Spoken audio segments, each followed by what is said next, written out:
Assalamualaikum warahmatullahi wabarakatuh.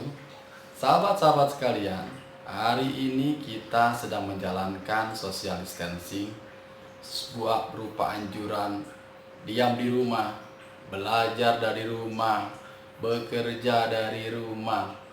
Tentu ini adalah hal yang tidak menyenangkan, bahkan cenderung membosankan buat Anda yang sudah terbiasa dengan aktivitas di luar rumah. Tapi ini adalah realita yang memang harus dijalani sebagai upaya untuk membantu meminimalisir penyebaran virus COVID-19 yang menyebar begitu masif dan cepat, yang hari ini di seluruh dunia dan negara kita mengalami dari wabah virus ini. Tentu dalam situasi seperti ini kita harus banyak melakukan kegiatan-kegiatan positif seperti memperbanyak ibadah kita, membaca buku, membaca novel, atau jenis bacaan apapun yang memang Anda minati.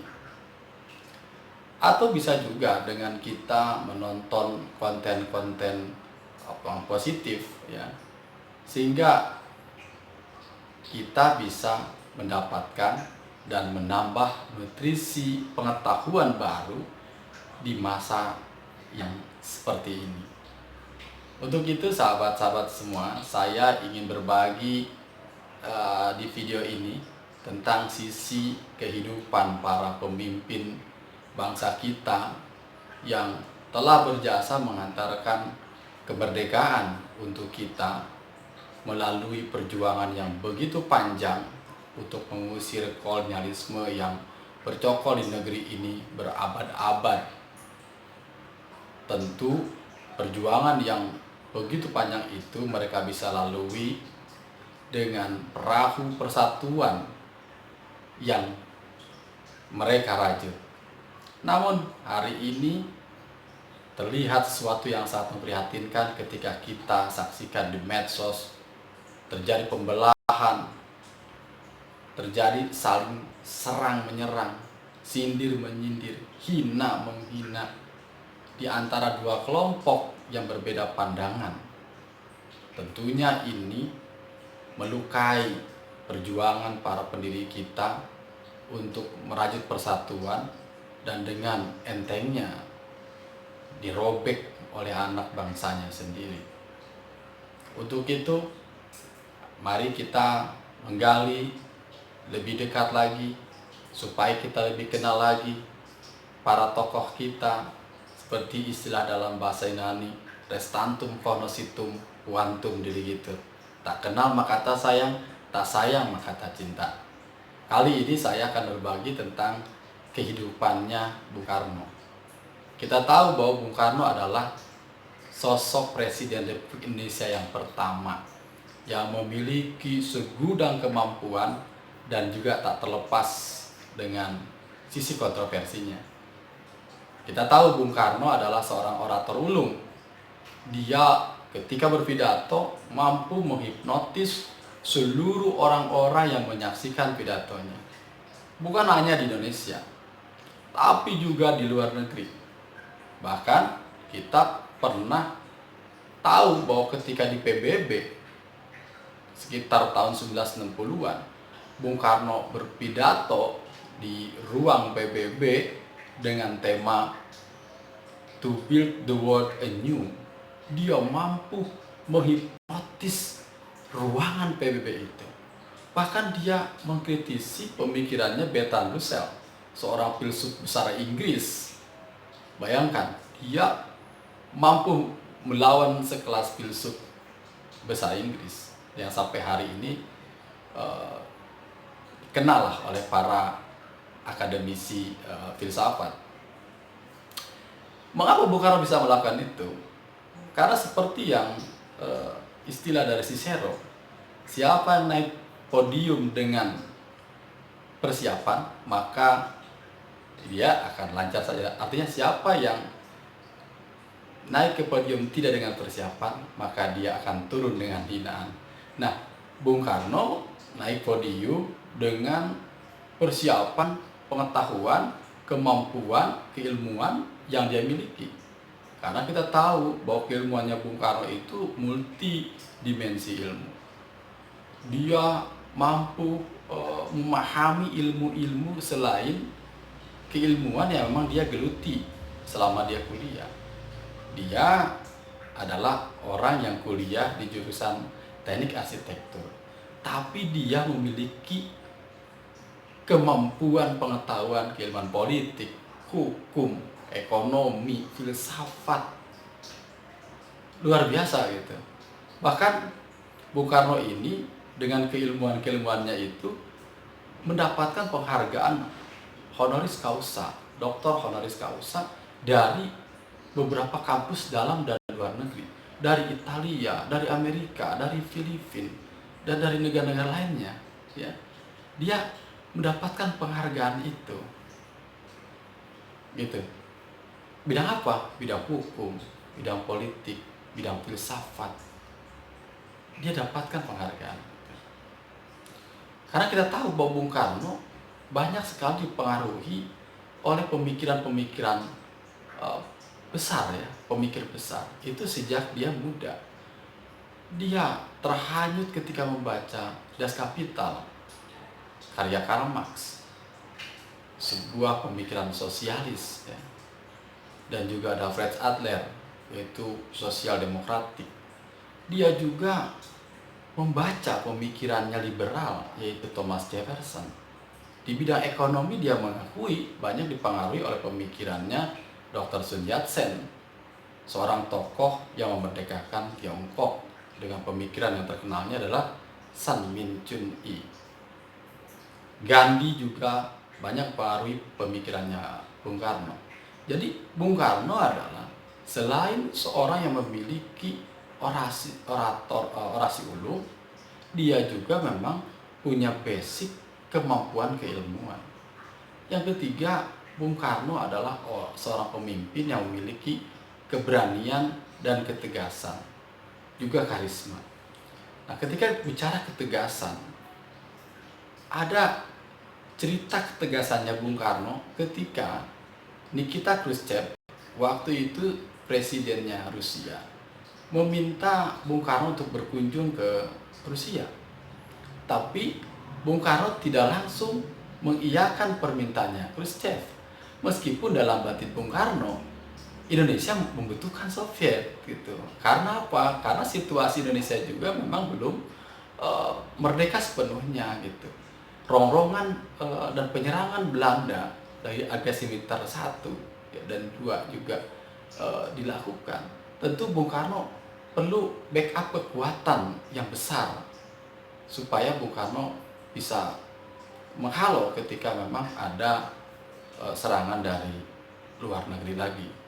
Tapi Bung Karno mengakali dengan cerdas sehingga dia mengajukan syarat kepada Nikita Khrushchev.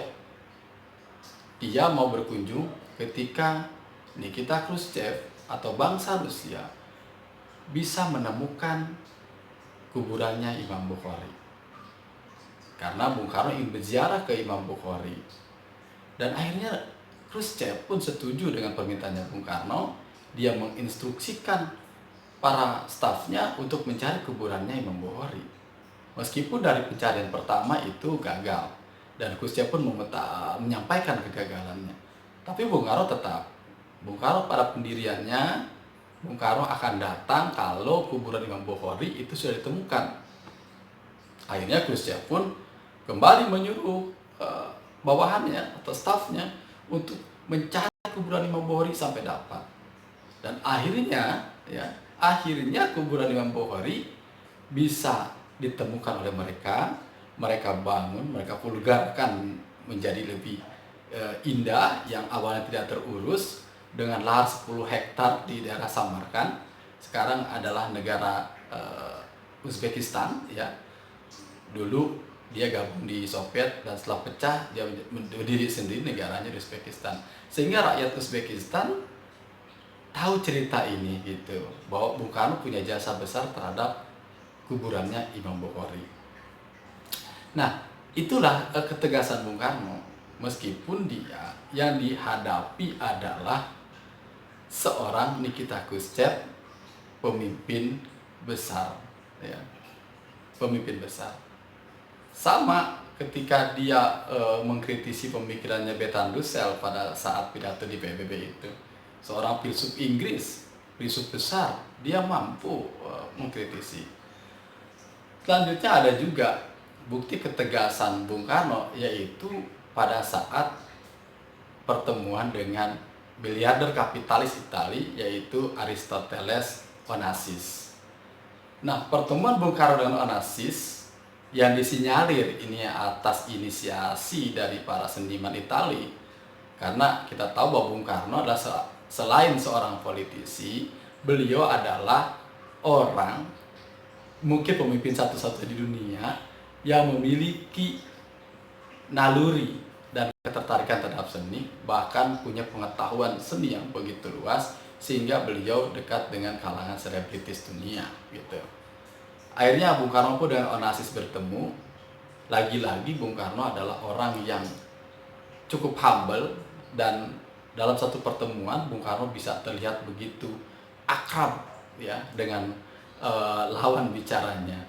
Ini mengingatkan pada kejadian pada saat Bung Karno bertemu atau mengunjungi John F. Kennedy ketika setelah KTT non-blok ya di Beograd. Bung Karno diutus ke Kennedy dan Nehru diutus ke Khrushchev. Jadi KTT non-blok menginstruksikan dua tokoh besar ini untuk menemui pemimpin besar blok barat dan blok timur. Pertemuan Bung Karno dan Kennedy dalam pertemuan pertama begitu langsung akrab dan begitu ketemu chemistry-nya, sehingga Bung Karno nyaman sekali dan menganggap Kennedy adalah satu-satunya presiden Amerika yang bersahabat dengan dia. Sampai karena ketertarikan Bung Karno dan terhadap Kennedy, Bung Karno langsung menginstruksikan staf kepresidenan untuk membuat guest house untuk menyambut kunjungannya Kennedy. Namun kunjungan Kennedy gagal karena Kennedy terbunuh atau dibunuh di negerinya sendiri. Kembali ke Onassis ya.